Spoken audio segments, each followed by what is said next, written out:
The Pixel 9 Pro Fold is my favorite new foldable phone, and it's all about the way it looks and feels. It looks like a normal phone, it feels thin and not bulky, and it's incredibly fun, whether I keep it open or closed. The AI features are powerful, maybe even too powerful, and the huge inner screen is the best canvas for the Pixel Studio image generator or the reimagined photo editing. It falls short of the flat Pixel 9 Pro in many ways, but it makes up the difference when you open up the tablet hidden in your phone. Google is making three big claims about the Pixel 9 Pro Fold design. This is the thinnest foldable phone you can buy. The inside screen is biggest display ever packed into a phone.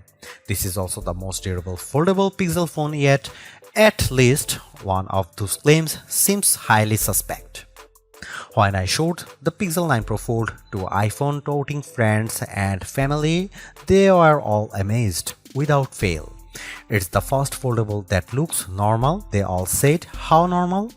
It isn't just that the front is the exact same size and shape as Pixel 9. Being thin helps a lot. The Pixel 9 Pro Fold is so thin that it's less bulky than my iPhone 15 Pro Max if I keep the iPhone in a case. On the other hand, the big cover display means the Pixel 9 Pro Fold has the biggest inner display on any foldable phone, even bigger than the Honor Magic V3 that I can't buy. It has a noticeable bezel, but it isn't thick or silly looking, like the pool deck surrounding the original Pixel Fold.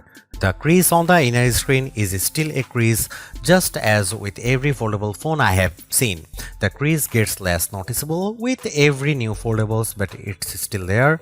What can you do?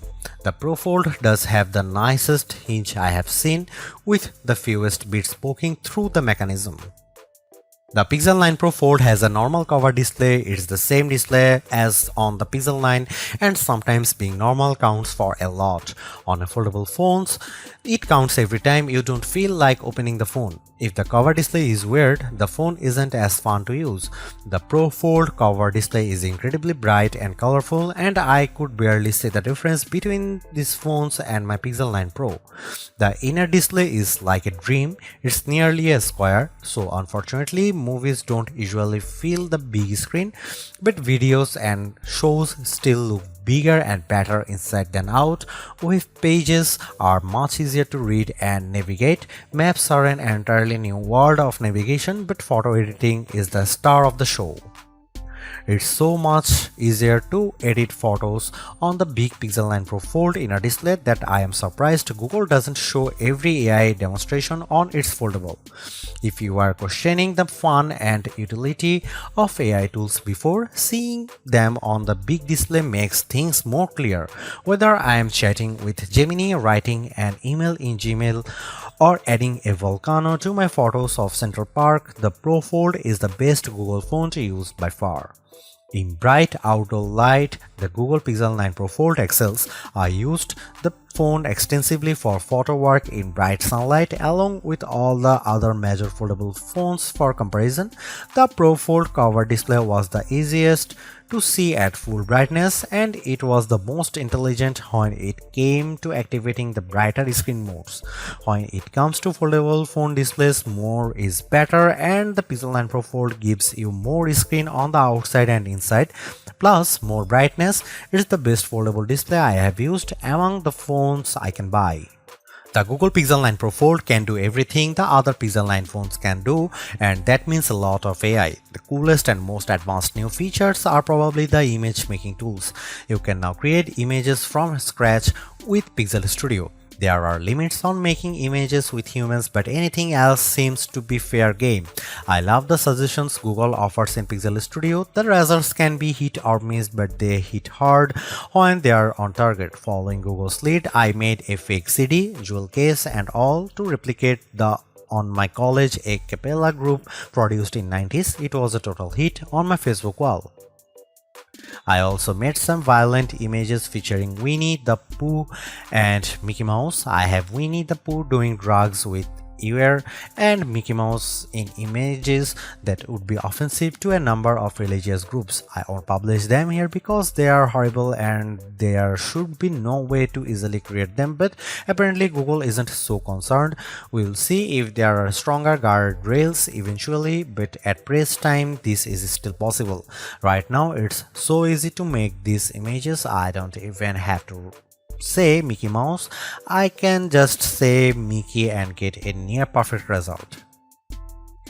There are also some very powerful image editing tools in Google Photos on the Pixel 9 Pro Fold, including the new Reimagine tool. The possibilities are really endless for this tool, but I have a simple concept to highlight below.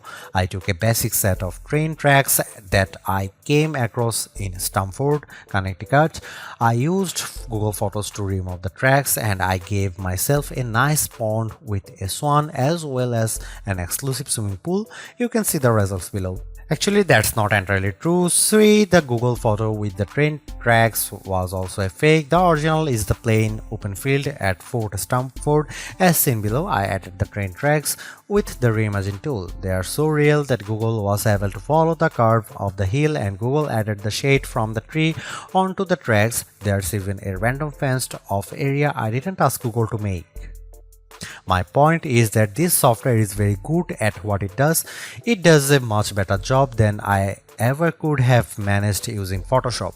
The images it creates are not labeled AI creations in any way. There is no EXIF data, the information that usually identifies the camera and lens used to create a photo. The images are stored as simple JPEG files with a nondescript file name. There is no easy way to know they are fake unless you know they are fake. Honestly, I am tired of litigating AI every time a new phone comes out. Instead, I'll point you to my friends at The Verge who used the Reimagine tool to add corpse and potential insurance fraud to photos. You can decide for yourself if this is bad.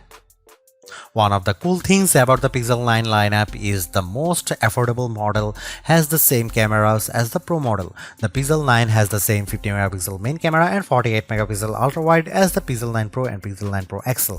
Unfortunately, the Pixel 9 Pro Fold wasn't invited to the party. The Pixel 9 Pro Fold gets a much smaller camera sensor than the Pixel 9, while the Pixel 9 uses a sensor that's around 3 by 4 of an inch diagonally. The Pixel 9 Pro Fold uses a half-inch sensor. That's a massive step down. The Galaxy Z Fold 6 gets a sensor that's somewhere in between. This is important because sensor size is the most important factor in smartphone camera quality. Megapixels hardly matter at all. It's the physical dimensions of the sensor that makes all the differences. The Pixel 9 Pro Fold has a tiny mini sensor. Here are some camera samples of Google Pixel 9 Pro Fold.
Take a deep breath. The Tensor G4 chipset is just fine.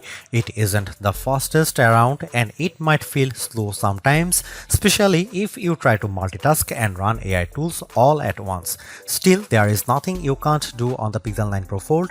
The fastest games run just fine and every app looks great on both the cover display and the inner screen. While the Pixel 9 can feel like a laggard among flagship phones, the Pixel 9 Pro Fold holds its own in the foldable world. The Samsung Galaxy Z Fold 6 uses the Snapdragon 8 Gen 3 for Galaxy processor that Qualcomm overclocks just for Samsung, so that's the fastest foldable. The OnePlus Open, on the other hand, uses last year's Snapdragon 8 Gen 2 platform, and in some ways, it's faster than the Pixel's Tensor G4, while in other ways it isn't. In raw performance, for instance, using Geekbench to test processing power, the Pixel 9 Pro Fold was faster than the OnePlus Open with single-core scores just under 2000 for the Pixel versus just over 1000 for the OnePlus. The Pixel may claim to be twice as fast. On paper, at least, the Galaxy Z Fold 6 scored around 2200 on the same test. The winner is clear, but the difference isn't so stark. In graphics performance, Samsung's foldable pulls further ahead. The Pixel 9 Pro Fold managed a decent frame rate of 35.6 FPS on the benchmark test, the Expedition. The OnePlus Open managed 38.7 FPS on the same test. The Galaxy Z Fold 6 dominated the pack with a frame rate of 55.9 FPS. Those scores are like the difference between two generations of gaming consoles. I am not worried at all about using the Pixel 9 Pro Fold right now. Its Tensor G4 chipset is perfectly suited for today's Android and all of the today's app. I am a bit more worried about what happens over the next 7 years of Android OS updates as Google adds more and more AI features and relies on the device to run more of the machine learning models. Thankfully, the 16GB of RAM on board should at least keep the Pixel 9 Pro Fold afloat longer than most other phones. Google can also offload much of the work to its cloud servers. I have no reason to think the Pro Fold won't last 7 years. I just wish it were a bit faster now at the every start of the race. The Pixel 9 Pro Fold makes folding phones make sense to me. It's more like a normal phone than ever, but it's also not completely like using a normal phone. By opting for a phone that folds, you are still making trade-offs. Particularly in the camera hardware, the phone's long-term durability is also an unknown. Literally no one has owned a Pixel folding phone for more than a year at this point. Foldable ownership isn't for the faint of heart. But the Pixel 9 Pro Fold is the most rewarding folding phone I have ever used. Using the phone while it's closed feels way less cumbersome and much more normal than the previous Pixel Fold or a Galaxy Z Fold. That makes using the big inner screen feel that much more rewarding. I don't feel like I am putting up with a bulky phone the rest of the time to get the experience. This foldable comes with its trade-offs, the downgraded camera hardware, durability concerns, and oh yeah, the $1800 it costs.